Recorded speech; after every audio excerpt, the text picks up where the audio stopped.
Saya pikir sudah lama itu. Saya udah tahu berapa bulan yang lalu ada safe house. Tapi memang belum saatnya dibuka kali. Saya sih nggak tahu, saya kan bukan penegak hukum. Tapi mereka sudah memberi sinyal ke saya. Hah? Enggak, hanya sedikit orang aja yang tahu, bukan rahasia umum. Saya tahu karena orang sana telepon saya, ngasih informasi, tapi saya pikir nggak serius. Rupanya betul-betul serius ada.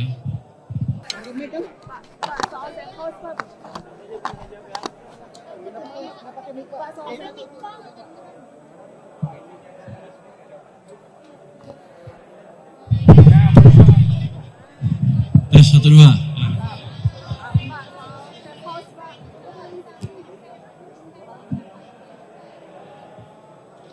Saya nggak tahu, itu kan berarti kalau safe house itu dibikin oleh oknum tertentu memang untuk meeting, data deteksi, dan menyimpan beberapa mungkin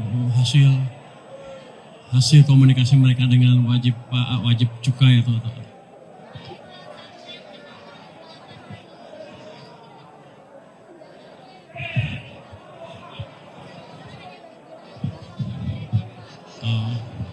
yang biaya cukai. Ya nggak apa-apa. Ya itu kan gimana ya? Kita mengerti ada kebocoran di sana sini atau kelemahan di sana sini. Tapi kalau saya kasih depan kan nggak ketahuan tuh safe house-nya. Dengan seperti itu kan mereka nggak curiga sehingga mereka berbisnis seperti biasa sehingga safe house-nya ketahuan.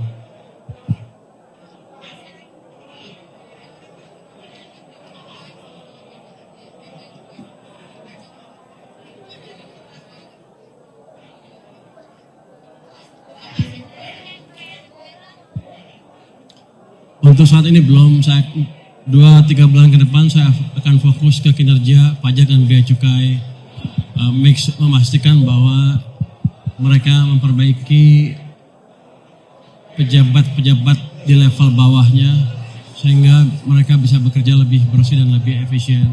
Setelah itu baru saya lihat yang lain. Yang lain sepertinya keadaannya tidak seburuk yang 2 ini, dan karena kinerja 2 ini kan amat berpengaruh sekali terhadap stabilitas nasional kan. Anda lihat di Moody's katanya ada risiko pengumpulan pendapatan yang kurang efisien. Maka saya betulin seperti ini supaya bagus kinerja ke depan. Pak, satu lagi ini soal insentif otomotif tahun ini katanya Menperin Agika udah ngasih proposal ke Bapak. Itu gimana Pak? Update-nya. Nggak dengar. Insentif otomotif Pak tahun ini. BEV, EV, dan hybrid, ICE semuanya. Ya nggak tahu, yang jelas belum sampai ke saya belum baca dan saya nggak tahu, jadi saya belum tahu. Mungkin di level bawah, nanti saya cek lagi. Yang jelas mereka belum lapor ke saya, jadi saya nggak bisa, belum bisa bahas dengan Anda.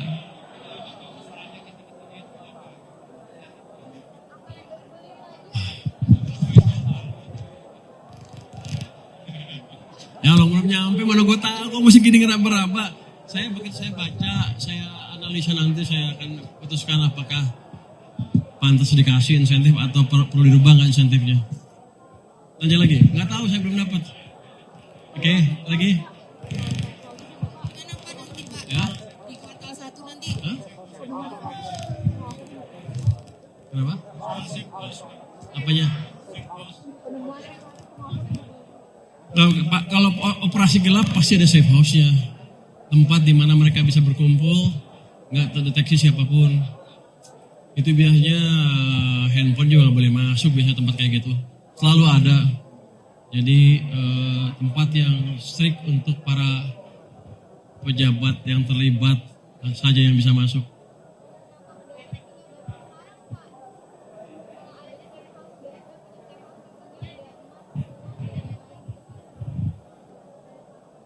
Saya pikir sudah lama itu. Saya udah tahu berapa bulan yang lalu ada safe house. Tapi memang belum saatnya dibuka kali. Saya sih nggak tahu, saya kan bukan penegak hukum. Tapi mereka sudah memberi sinyal ke saya.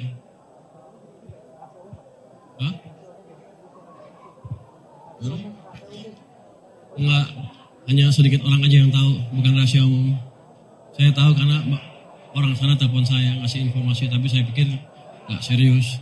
rupanya betul-betul serius ada. Pak, untuk pejabat baru ini Bapak beri waktu berapa bulan Pak untuk membenahi di tempatnya masing-masing? Untuk pejabat yang Bapak baru lantik ini Bapak beri waktu berapa bulan Pak untuk membenahi kondisi di tempat masing-masing? Saya akan lihat 3 bulan ke depan seperti apa. Kalau nggak ada progres saya kocok ulang lagi. Atau kalau masih ada tempat-tempat yang seperti yang saya datangi kemarin, di mana masih ada praktek bisnis tanpa bayar PPN, ya, kan pasti itu negosiasi sama orang pajak atau bea cukai di lapangan kan. Kalau itu masih ada, setelah 3 bulan masih ada, ya akan saya lihat. Kalau ketahuan saya akan kocok ulang lagi sampai level kanwilnya. Itu berlaku untuk DJP dan DJBC-nya juga gitu? Dua-duanya berlaku. Mereka sedang memperbaiki semua, di bea cukai sedang memperbaiki struktur di bawahnya. Setelah ini mereka juga akan konsolidasi memperbaiki struktur di bawahnya. Yang jelas message-nya clear. Kalau mereka main-main, kita akan bereskan. Dan di pertengahan tahun saya akan evaluasi semua kinerja pajak dan bea cukai. Saya nggak akan pusing-pusing kompromi sini situ pembuktian. Pokoknya kalau jelek, ya sudah, saya kocok ulang. Cukup ya? Iya.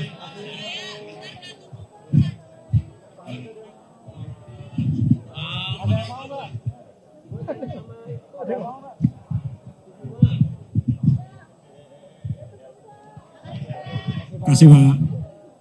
Muluk-muluk. Jadi kita lihat kan beberapa hari terakhir ini ada penggeledahan ke pajak, bea cukai oleh KPK. Artinya ada sementara pegawai-pegawai kita yang belum menjalankan kerjaannya dengan lurus, bukan baik dengan lurus ya.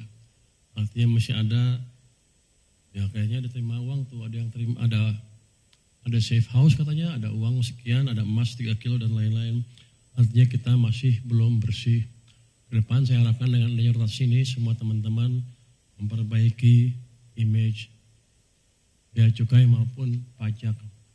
Yang pajak kan kenal lebih banyak kan kali ini kan dibanding pajak bea cukai. Pajak di Kalimantan, bea cukai di sini. Ini terjadi berkali-kali dan sepertinya kalau kita nggak hati-hati akan terjadi terus. Kalau di masa lalu kan pimpinannya nggak kena kan. Ini kita tunggu yang Kalimantan sampai mana prosesnya. Kalau sampai tersangka betul sampai level 1 di bawah pimpinannya, kita akan ganti terus sampai ke atas. Saya harap nih teman-teman yang baru lantik mengawasi betul kinerja anak buahnya. Nggak bisa lagi kita bilang, oh saya nggak tahu itu di bawah saya terlalu jauh. Anda harus mengawasi itu. Karena pada akhirnya kalau begini terus ya dirjen-dirjen dan saya juga kena, nggak bisa lari. Tapi sekarang kita coba perbaiki secepatnya. Saya harapkan setahun Desember sampai Desember udah ada perbaikan yang amat signifikan. Kita akan terapkan teknologi juga untuk membantu kerja-kerja bapak-bapak, ibu-ibu sehingga kontak dengan wajib pajak atau yang diawasi oleh bea cukai menjadi semakin sedikit. Kita udah terapkan AI, orang kita pinter-pinter bisa buat AI dengan relatif cukup cepat.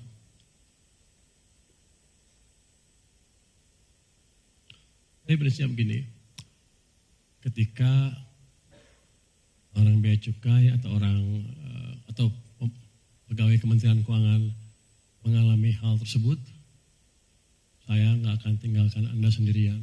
Saya akan masuk, saya akan dampingin Anda lewat pendampingan ya. Tapi kami tidak bisa intervensi masalah hukumnya. Jadi kalau bapak-bapak mengerjakan hal-hal sesuai aturan, bapak-bapak ibu-ibu nggak usah takut. Kita akan jaga betul. Nggak akan ada pegawai pajak atau bea cukai yang di-abuse. Kecuali memang melakukan kesalahan. Saya sih berharapnya tadi akan cepat sekali atau perbaikan yang cepat dan pegawai-pegawai pajak atau bea cukai mengalign kalau bahasa Indonesia menyearahkan posisinya dengan kebijakan saya dan manajemen baru di atas ya. Ada eselon 1 di atas yang baru, yang sudah bukan baru, yang sudah merubah arah kebijakannya ke arah yang baik.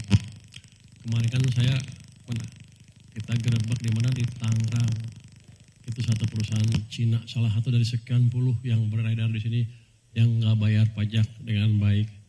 Fakta bahwa mereka bisa melakukan itu sekian tahun, sekian puluh tahun bahkan beberapa puluh tahun udah di sini. Itu menunjukkan bahwa orang di bawah kita di bagian eksekutornya ada yang ikut terlibat. Gampang itu sebetulnya. Nanti ke depan kalau ada tempat yang seperti itu lagi, pejabat di atasnya sampai ke Kanwil akan saya minta pertanggungjawabannya.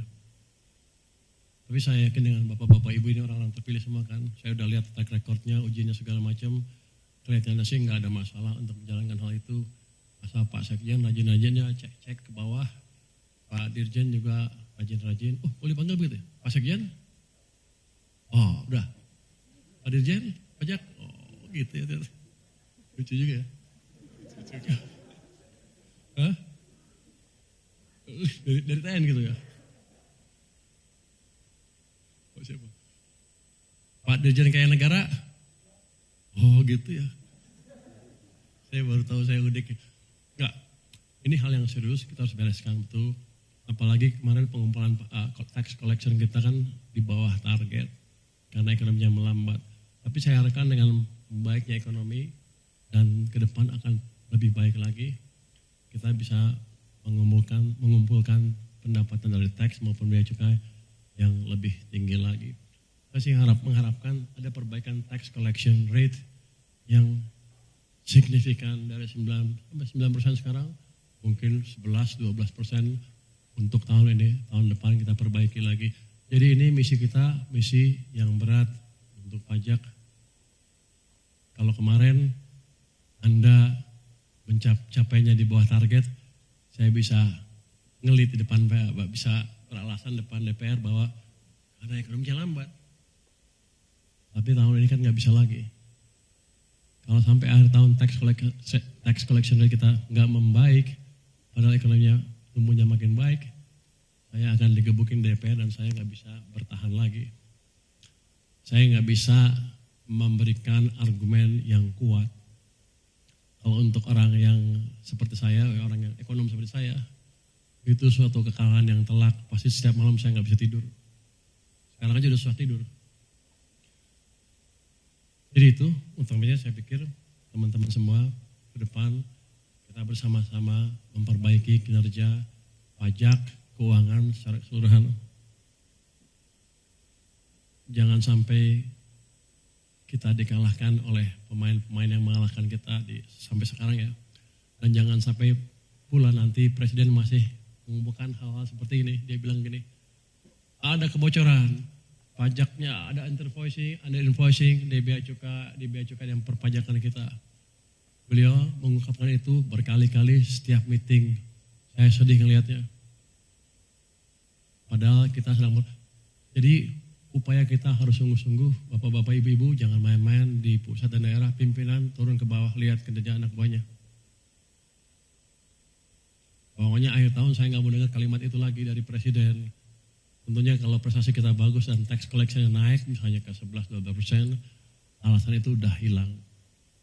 Nanti kita pesta makan-makan kalau itu kejadian Pak Sekjen.